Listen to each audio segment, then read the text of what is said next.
नमस्कार दोस्तों।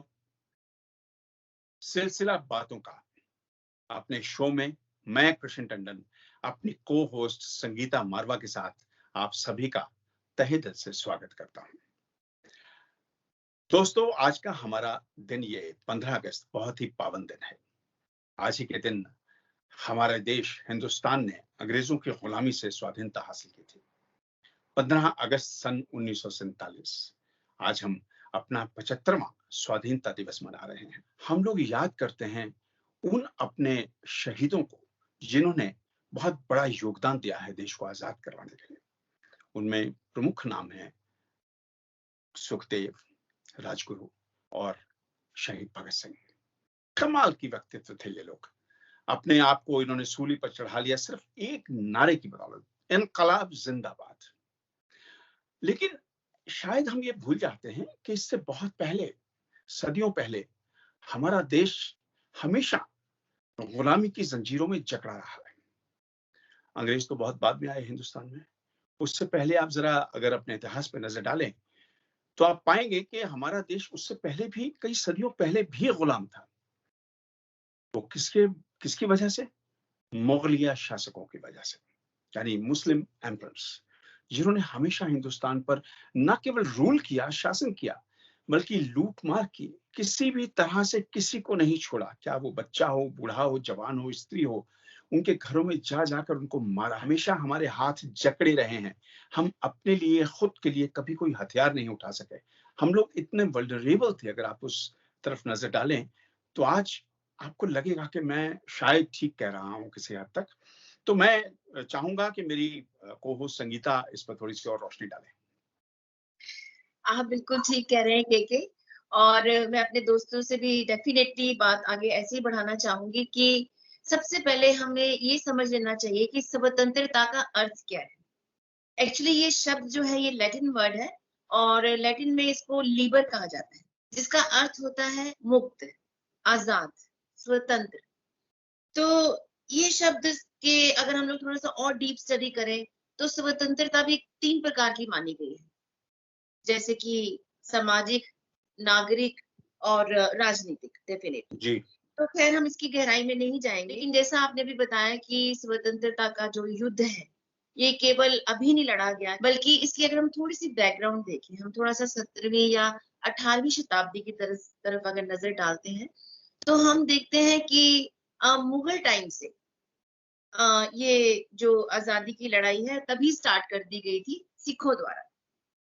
तो आपने एक बहुत फेमस हमारे शहीद भी हुए, डेफिनेटली आपने उनका नाम सुना होगा, मेरे दोस्तों ने भी सुना होगा, लक्ष्मण दास। जी। लक्ष्मण दास जो थे ये पुंछ जिले से थे, कश्मीर का एक जिला है पुंछ। और आगे चल के इन्होंने अपना नाम बदल लिया था, माधो दास हो गए थे। जी। तो ऐसा माना जाता है कि माधो दास क्योंकि बहुत ब्रेव थे, बहुत बहादुर थे, किसी से घबराते नहीं थे, तो इनकी मुलाकात जो है वो श्री गुरु गोविंद सिंह जी से हुई और उनसे प्रभावित होकर गुरु गोविंद सिंह जी ने इनका नाम बंदा बहादुर रख दिया। बंदा यानी कि ईश्वर का बंदा, ईश्वर का बच्चा, वाह। और बहादुर तो वाह। ये थे ही। तो इनकी बहादुरी को देखते हुए गुरु गोविंद सिंह जी ने इनको कहा कि आदेश दिया कि आप एक छोटी सी सैनिक टुकड़ी तैयार करें जो मुगलों के खिलाफ लड़े। तो खैर फिर हम और ज्यादा डीप स्टडी में नहीं जाएंगे, क्योंकि आप तो जानते हैं कि हमारा इतिहास इतना डीप है, इतना डीप है कि हम जितना जाते जाएंगे उतना इसमें खोते चले जाएंगे। बिल्कुल सही तो कहा दोस्त आपने, गहरा समुद्र है। बिल्कुल। बिल्कुल गहरा समुद्र है। तो इस तरह से अब मैं स्वतंत्रता पे वापस आ जाती हूँ कि ये वो दिन होता है कि जिस दिन हम अपने सैनिकों को याद करते हैं जिन्होंने त्याग किया, बलिदान किया हमारे सुख और जी। शांति। तो अगर मैं मुगल की बात कर रही हूँ, सिखों की बात कर रही हूँ, तो दोस्तों मैं चाहूंगी कि यहाँ पे केके कुछ सुनाए, क्योंकि कुछ दिनों पहले हम बात कर रहे थे, मैं और केके सरहंद के बारे में बात कर रहे थे। तो केके आप कुछ अपने दोस्तों को बताना चाहेंगे? हाँ, ज़रूर संगीता, आपने बड़ा अच्छा कहा, मुझे याद दिलाया। बल्कि एक्चुअली 3-4 जी। दिन पहले ही दोस्तों मैं ये सब हम क्योंकि प्रोग्राम की तैयारी कर रहे थे, तो लेकिन हमने ये तय कर लिया था कि हम 15 अगस्त का प्रोग्राम ज़रूर करेंगे। जी। तो इसी के सिलसिले में मैं कुछ खोजबीन कर रहा था, कुछ देखना पढ़ना पड़ता है, कुछ देखना पड़ता है। तो मैं उस इतिहास को जब खोज रहा था, ढूँढ रहा था, तो मुझे एक बड़ा इंटरेस्टिंग किस्सा या उसमें सुनने को मिला, सरहद जी। की दीवार। दोस्तों आपको बड़ी हैरानी होगी इसके बारे में सुन के, जैसा अभी संगीता ने जिक्र किया श्री गुरु गोविंद सिंह जी का, और उस वक्त इंडिया में, भारत पर औरंगजेब का शासन चल रहा था। और औरंगजेब में, you will be surprised to know कि 49 years ही रूल्ड ओवर इंडिया।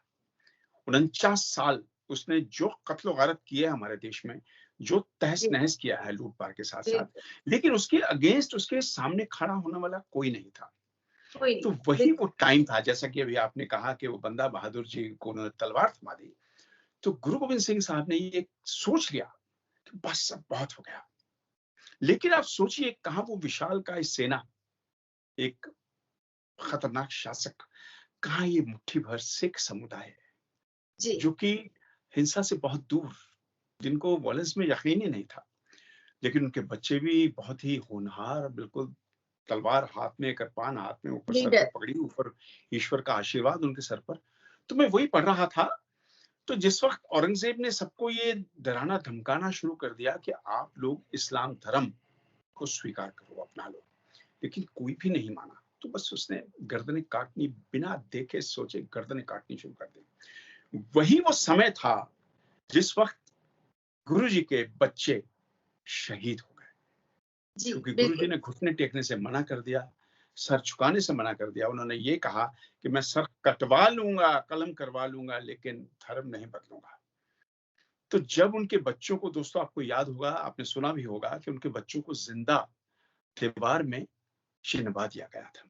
आप सोचें, एक माँ बाप के सामने उनके 4 बच्चों को जिंदा दीवार में चिनवा दिया जाए, यानी उनको खड़े करके उनके आसपास सीमेंट की दीवार, ईंटों की दीवार रख दी जाए, तो उस पर सरहद की दीवार, ये सबसे पॉपुलर हो, उस पर संगीता मैंने कोशिश की उसको पढ़ लिख कर, सॉरी दोस्तों मैं कुछ ज्यादा समय इसलिए ले रहा हूं ताकि आप समझ सकें उस इवेंट को जो मैं अभी पढ़ने या आपको सुनाने की कोशिश कर रहा हूँ। तो मैंने उस पर एक छोटी सी नज्म लिखी है, अगर आप इजाजत दें तो मैं जरूर पढ़ना चाहूंगा अपने दोस्तों के लिए। हमारे श्रोताओं को बहुत अच्छा लगेगा। चश्मा लगा दूं। जी।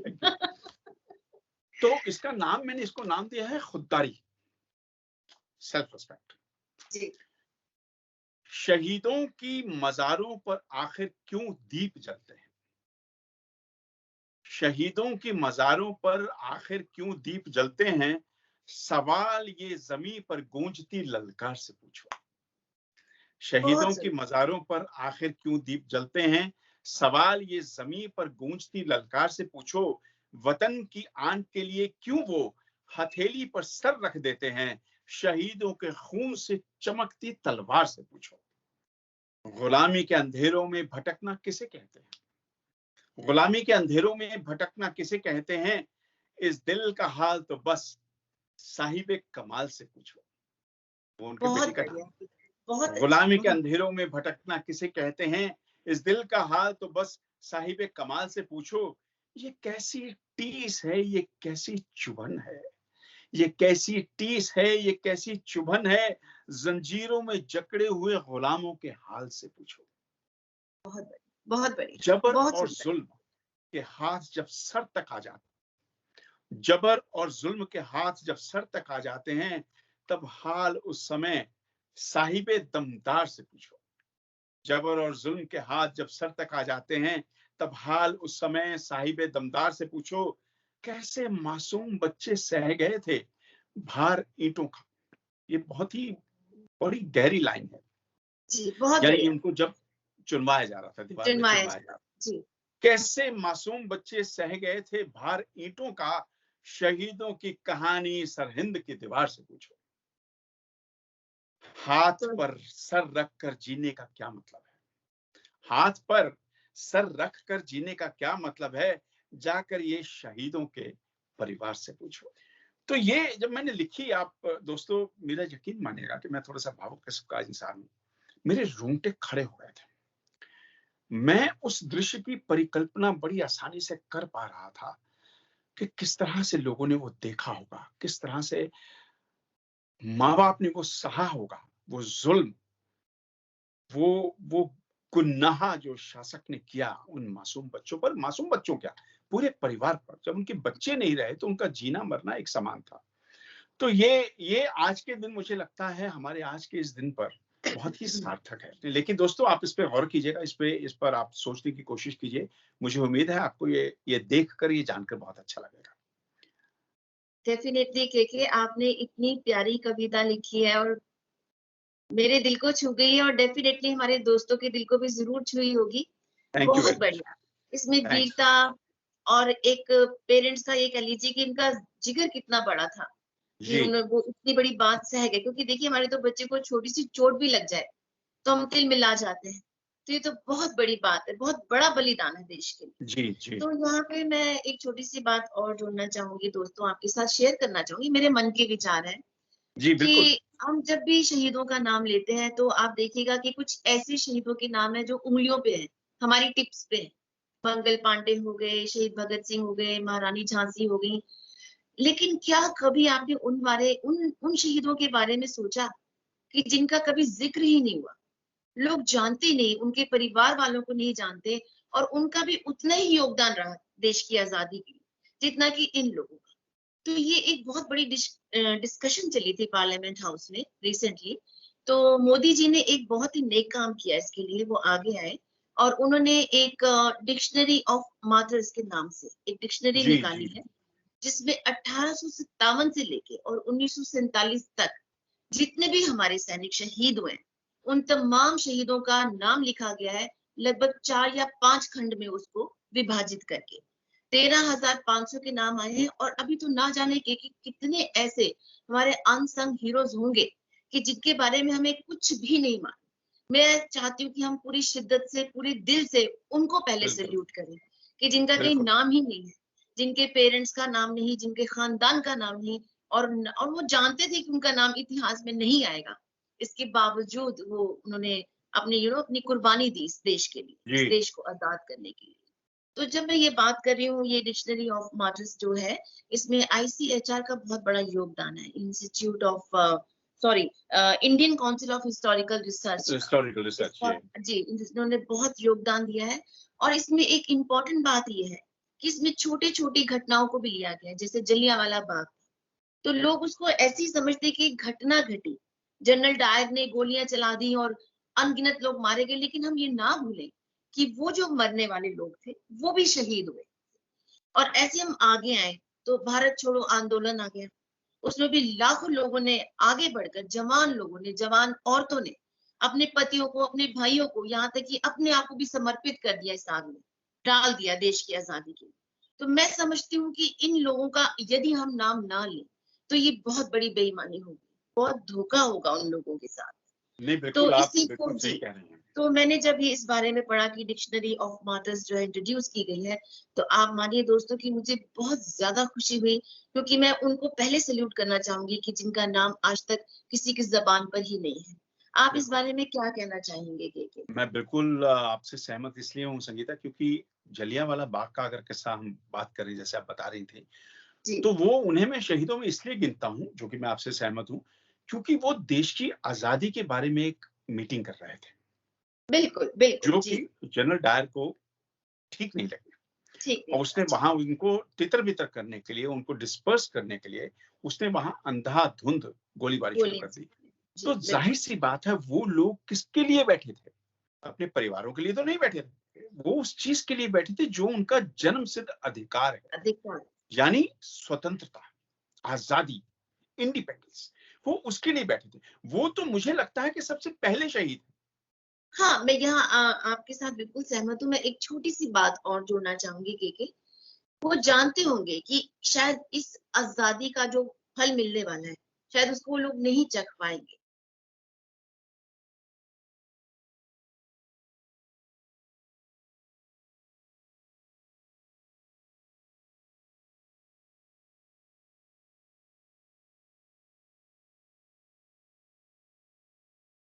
खुश इसलिए नहीं दूँगा क्योंकि उसमें हम सब शामिल होते हैं। हम सभी मैं ये शामिल हरगिज़ हैं। नहीं कह सकता कि भई मैं तो सबसे आगे हूँ मरने के लिए, कतई नहीं। लेकिन क्योंकि ये माहौल ऐसा है, ये जी, सदी ऐसी है, 21वीं सदी ऐसी है कि हम लोग सब ना मतलब अपने में सिमट कर रह गए हैं। बिल्कुल आपका अपना पर्सनल इंटरेस्ट, आपका अपना जाती हित जो है वो जब तक पूरा होता है तब तक ठीक है, बाकी फिर देखेंगे। जब मैं इंडिया में था, अब तो मैं 25 साल से यहाँ हूँ, लेकिन उन दिनों 80s की बात अगर मैं करूँ तो मैं 91 में यहाँ आया हूँ। उससे पहले हम लोग मूवीज देखने जाते थे। आपको याद होगा कि सिनेमा घरों में फिल्म खत्म होने के बाद हमारा राष्ट्रगान बजा करता था, और जी कोई भी खड़ा होकर 2 मिनट उस राष्ट्रगान को दमन नहीं करता था, लोग बाहर निकलना शुरू हो जाते थे। जी हाँ, बहुत शर्म की जनगण बात मन, है। जी जनगण मन के समय। और इस पर मैं जब आकाशवाणी में था तो मैंने कई बार इंटरव्यूज भी किए नेताओं से। तो मुझे इसका एक ही जवाब मिला सबसे कि भाई हम कहाँ कहाँ किस किस को जाकर कहेंगे कि भाई खड़े हो जाओ, ये 2 भावनाएं मिनट। आंतरिक होती हैं कि देशभक्ति की जो भावना है ना, आप किसी में डाल हाँ, नहीं सकते, ये वो आंतरिक नहीं। होती है। तो जी इवेंचुअली वो हुआ जो शायद आपने भी देखा होगा कि वो जनगण मन प्रोग्राम के अंत में, फिल्म के समापन के बाद वो बंद कर दिया गया, सीधा स्टार्टिंग कर्टन में बंद। कर दिया गया था, मूवी वो स्टार्ट मुझे होने नहीं से मालूम, पहले। क्योंकि मैंने कभी इंडिया में उसके बाद फिल्म नहीं देखी है, मुझे नहीं मालूम। जी तो अच्छा हुआ अगर ये शुरू कर दिया, अगर ये शुरू जी किया है तो सलाम है उस उन अधिकारियों को जिन्होंने ये शुरू किया। और मुझे उम्मीद है कि हमारे दोस्त, हमारा जो जिनसे हम मुखातिब हैं, जिनसे हम बात कर रहे हैं, वो जरूर 5 मिनट खड़े होकर इसको नमन जरूर करते होंगे, ये मेरा विश्वास है। क्योंकि ये एक ऐसा हमारे लिए एक वो है जो कि रविंद्रनाथ टैगोर जी ने जो लिखा है, वो उन्होंने सबसे पहले कांग्रेस के सदन में गाया था। ये एक हमारे लिए एक, हमारे पुरखों क्या, हमारे जन्मों जन्मांतर तक, जब तक हिंदुइज्म और हम लोग, हमारी ये धरती भारतवर्ष अस्तित्व में है, तब तक ये जाना जाएगा। 2 गीत संगीता, ये तो राष्ट्रगान है और एक राष्ट्रगीत वंदे मातरम। तो ये 2 हैं, आप इनका नाम जब लेते हैं ना तो आपको महसूस होता है कि आपके अंदर कुछ हो रहा है। इनमें वो शक्ति है, इनमें वो एक एक भेद देते हैं अंदर आपको ना, आपको अंदर तक हिला के रख देते हैं जिस तरह से लिखे गए। जी तो जी मैं सबसे अपने दोस्तों से करबद्ध होकर ये विनती करूंगा कि दोस्तों 3 मिनट या 4 मिनट, मुझे इसकी अवधि तो नहीं पता, कि कहीं भी जनगण मन की अगर आप आवाज सुने तो नतमस्तक होकर उसकी शान में उसके लिए खड़े हो जाएं और उन शहीदों को याद करें जी जिनकी वजह से आज हम लोग आजाद हैं, अपने घरों में सुरक्षित है। सुरक्षित हैं। बिल्कुल जी बिल्कुल सही कहा आपने। हमारे सैनिक तो लगे ही हुए हैं सरहदों पर, दिन रात 24/7, बिल्कुल नॉन स्टॉप। लेकिन उसके पीछे क्या है? उसके पीछे ये शक्ति है, उसके पीछे ये जोश है, उसके पीछे ये जुनून है। उनको क्या पड़ी है? उनको कुछ नहीं पड़ी, क्योंकि हम तो ठीक है, हम तो हैं। लेकिन नहीं, वो किसके लिए कर रहे हैं? अपने देश के लिए, अपने वतन के लिए। ये बहुत बड़ी एक सेवा है। तो इसमें अगर हम लोग अपना लेश मात्र भी संगीता इसमें योगदान कर सकें, तो हमें लगेगा हमने बहुत कुछ कर लिया, हमने उनका एक कर्ज उतार दिया जो हम आज भोग रहे हैं। डेफिनेटली। लेकिन जहाँ स्वतंत्रता की बात हो रही है मुझे नहीं लगता कि अभी हम पूर्ण रूप से स्वतंत्र भी हो सके हैं। अभी कुछ ऐसी चीजें हैं हमारे सामाजिक स्तर पे, देख लीजिए नागरिकता, अगर उस पे लेवल पे देखें तो अभी भी हम स्वतंत्र नहीं हैं। हमें स्वतंत्रता भी बहुत सारी चीजों से चाहिए, जैसे कि रेसिज्म, ड्रग्स, अब्यूज, भ्रूण हत्या, रेप, दहेज प्रथा से जलाना औरतों को। जब तक हम इन चीजों को ओवरकम नहीं करेंगे, मुझे लगता है कि स्वतंत्रता पूर्ण रूप से नहीं है। अब जैसे देख लीजिए, सोशल एंशियस एलिमेंट्स हो जाते हैं, जरा जरा सी बात लोग भड़क जाते हैं, बर्बरता पे उतर आते हैं, वैंडलिज्म पे उतर आते हैं। किस तरह से अपनी प्रॉपर्टी, गवर्नमेंट की प्रॉपर्टी को, वो सोचते हैं कि हम गवर्नमेंट की प्रॉपर्टी को हर्ट कर रहे हैं। यानी इतना गुस्सा, इतना एक एंगर कंट्रोल नहीं है, तो आप स्वतंत्र कैसे हुए? आप तो उसके गुलाम हैं अपने गुस्से के। उसके उसकी उसमें जकड़े हुए जी, हैं। आपको सोचिए आप कितने डोमिनेटेड हैं कि आपको गुस्सा आया और आप उठे और आपने सरकार ने कुछ बोल दिया तो बिना सोचे समझे आपने प्रॉपर्टीज जलानी शुरू कर दी, बसों को जला दिया, या घर तोड़ने शुरू कर दिए, या मार्केट में तोड़ फोड़ शुरू कर दी। आप सोचिए कि अगर ये सब चीजें हमारी कंट्रोल में नहीं है तो किस बात की इंडिपेंडेंस? अगर फिर राह में वो चलते चीजें किसके लिए बनी है? वो चीजें हमारे लिए इसलिए बनी है, हमारे उपयोग हम, के लिए बनी है। क्योंकि लोग समझते नहीं है, उनको लगता है कि सरकारी चीज है, हमारा क्या लेना देना, जबकि ये हम ही है, ये हमारी प्रॉपर्टी। हम टैक्स पे बिल्कुल। हैं, हम टैक्स पे करते हैं, और जो सरकार ने जो हमें सुविधाएं दी हैं, ऑफ कोर्स वो हमारे लिए दी। तो इन चीजों के ऊपर कंट्रोल करना बहुत जरूरी है। तो मैं सोचती हूँ कि जब तक आप ये किसी को क्षति पहुंचाना, गाली गलौज करना, अब्यूसिव लैंग्वेज यूज करना, या आप किसी को उत्पीड़ना दे रहे हैं, कोई कर्मचारी या कोई मालिक अपने से नौकर को दे रहा है, मेरे को लगता है कि ये सब थोथी बातें हैं। उन शहीदों के को देखा जाए, उनको, उनकी रूहों को बहुत, उनकी आत्माओं को बहुत क्षति पहुंचेगी। कि अगर हम लोग ये छोटी-छोटी चीजें भी नहीं अपने अंदर भीतर चेंज नहीं ला सकते हैं, तो उनकी जितनी भी हमारे प्रति जो उन्होंने कह लीजिए कि जो भी उन्होंने बलिदान दिया है, वो सब बेकार है। मैं जी, ऐसा मानती अनफॉर्चुनेटली इतना आसान नहीं है। उसकी वजह मैं छोटी सी ये बताऊंगा, क्योंकि ये हम सब पर निर्भर करता है कि हम खुद को कैसे बदल सकते हैं। पहले एक परिवार से शुरू हो, पहले एक इंसान से शुरू हो जो घर का मुखिया है, वो अपने परिवार को समझाए। आप इसे कहाँ-कहाँ तक सुधारेंगे? हूँ। हम सुधार सकते हैं, क्योंकि अगर हम नहीं, अपने नहीं, घर से, देखिए अपने मैं वही बच्चों आपसे से कहता हूँ, स्टार्ट करें इसको। बिल्कुल जी, सुधार सकते हैं, लेकिन उसके आगे भी तो चेन बननी चाहिए ना। आपने मान लीजिए 5 लोगों से कहा, आपने मुझे कह दिया, मैंने उनसे आगे कह दिया। अब आगे वो अगर रास्ता बंद हो गया, तो चेन टूट गई। लेकिन मैं यहाँ पर एक बात कहना चाहूँगी, जो हमारी आज की युवा पीढ़ी है, वो बहुत स्मार्ट है, क्योंकि बहुत हाँ, ये प्रैक्टिकल ज़रूर। है। जी, हाँ, देखिए, जैसे हम अपने घर से शुरू करते हैं कि जैसे हमारे घर में कोई नौजवान लड़का है, तो ये एक माँ का फर्ज़ बनता है कि वो उसको औरतों की रिस्पेक्ट करना सिखाए। तो बिल्कुल, बिल्कुल। डेफ़िनिटली, और आजकल के बच्चे करते नहीं, ऐसा नहीं है, मैं कोई इतनी नाराज़ नहीं हूँ आजकल की जनरेशन से, बल्कि मैं बहुत खुश हूँ कि वो ज़्यादा फ़ोकस्ड है, ज़्यादा प्रैक्टिकल है। देखिए, हम हर प्रोग्राम में दोस्तों एक बात करते हैं, मैं और के, कि कोई भी चीज़ इम्पॉसिबल नहीं है। हर चीज़ की कोई भी एक चीज़ नहीं। प्रैक्टिस की ज़रूरत होती है। अगर आप मेडिटेशन ले लीजिए, आप योगा ले लीजिए, आप एक्सरसाइज़ ले लीजिए, एक बुक रीडिंग ले लीजिए, तो ये सब चीज़ें प्रैक्टिस से आती हैं। आप जैसे-जैसे धीरे-धीरे प्रैक्टिस करेंगे, वही चीज़ आपके अंदर की चीज़, आप एक कैंडल को जला के जब आप अपने बच्चों को देते हैं, फिर वो आगे अपने बच्चों को देते हैं, तो मेरे ख्याल से दोस्तों, ऐसे समाज में कोई भी कुरीति नहीं है, जिसे हम नहीं हटा सकते। ये सोच हमें लेकर चलना होगी कि आज के दिन स्वाधीनता दिवस है ये, और कि हम लोग क्या कर सकते हैं अपने देश के लिए। जी, हम लोग क्या नहीं कर सकते, क्या कर सकते हैं। दोनों चीज़ों पर सोचना बहुत ज़रूरी है। मैं ये नहीं कहूँगा कि हमने ज्ञान बाँटा है। मैं ये ज़रूर कहूँगा कि हमने कुछ चीज़ें ऐसी शेयर की हैं आप लोगों के साथ, आप सभी के साथ, जो हमने ढूँढी, जो हमने सोचा, मैंने और संगीता ने, कि आपके सामने ज़रूर रखना होगा।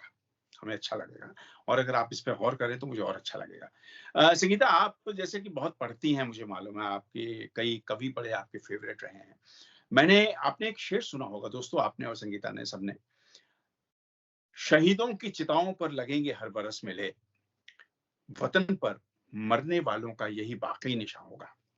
बहुत बढ़िया। ये जी, ये शेर है उस बहुत ही अच्छी कविता का, जो कि जगदम्बा प्रसाद मिश्र, हितैषी जी, जी। उनके कौन नहीं उन्होंने वाकिफ लिखी इनसे, थी। कौन नहीं जी, जानता इनको। 1906 में लिखी थी। लेकिन ये जी, इतनी खूबसूरत है क्योंकि आज़ादी से बहुत पहले लिखी गई थी, और जो-जो उन्होंने लिखा वो हुआ। और जाते-जाते संगीता, मैं ये भी ज़रूर कहना चाहूँगा, क्योंकि ये स्वाधीनता दिवस का शो है, बहुत लोग शहीद हुए हैं, हम आज के दिन उनको, बहुतों को याद करते हैं, उनको नमन करते हैं, जैसा आपने कहा, अनसंग हीरोज़। लेकिन आज ही के दिन मैं उन परिवारों को भी इसमें शामिल करना चाहूँगा, जिनके अपने परिजन बिल्कुल, कोविड डेफ़िनिटली। जी, और पेंडेमिक की वजह से उनसे पिछड़ गए। उन बिल्कुल, सभी को, बिल्कुल। जिनके बच्चे, जिनके बुजुर्ग, जिनके माँ-बाप, बहन, भाई और क्लोज़ रिश्तेदार जो चले गए, मैं उन सभी परिवारों को अपनी तरफ से नमन करता हूँ, और उन जी, सभी को श्रद्धांजलि देता हूँ, जो कि आज हमारे साथ नहीं है। क्योंकि ये एक ऐसा दिवस है आज का, हमें ये सोच कर चलना चाहिए कि हर अच्छा काम अगर हम आज से शुरू करें, तो ईश्वर उसमें हमारी मदद करेगा, और हम आगे वही अच्छा काम करते रहेंगे। जी, बिल्कुल, बिल्कुल। तो अब इसी के साथ हमें आज्ञा ले लेनी चाहिए के, और बिल्कुल। साथ में एक रिक्वेस्ट है दोस्तों को, कि वो प्लीज़ अपने कमेंट्स में ज़रूर दें। वो क्या सुनना चाहते हैं, क्या समझना चाहते हैं, या वो क्या, कुछ भी हमें सजेशंस दें। Most welcome, most welcome. Thank you very much Sangeeta ji. और दोस्तों, एक बात छोटी सी और, लॉकडाउन खुल गया और आपके पास इतना वक्त नहीं है कि आप लगातार ये प्रोग्राम देख सकें, लेकिन फिर भी अगर दिन में 10-15 मिनट निकाल सकें तो देखिए, और हमें, जैसा संगीता ने कहा, अपनी राय दीजिएगा, और कोशिश कीजिए कि आप हमारे साथ जुड़ सकें। बिल्कुल, हम लोग बिल्कुल। हमेशा नौजवान पीढ़ी को वेलकम करेंगे अपने इस मंच पर, अगर आप किसी चीज में स्पेशलाइज करते हैं। इसके साथ ही आज के दिन की आप सभी को बहुत बहुत शुभकामनाएं। धन्यवाद। हमारा भारत महान। नमस्कार। लेकिन हाँ, सुरक्षित जी, रहिए, सोशल डिस्टेंसिंग अभी भी कायम रखिए। बहुत बहुत शुक्रिया। Thank you very much Sangeeta. With okay that note, friends. Take care.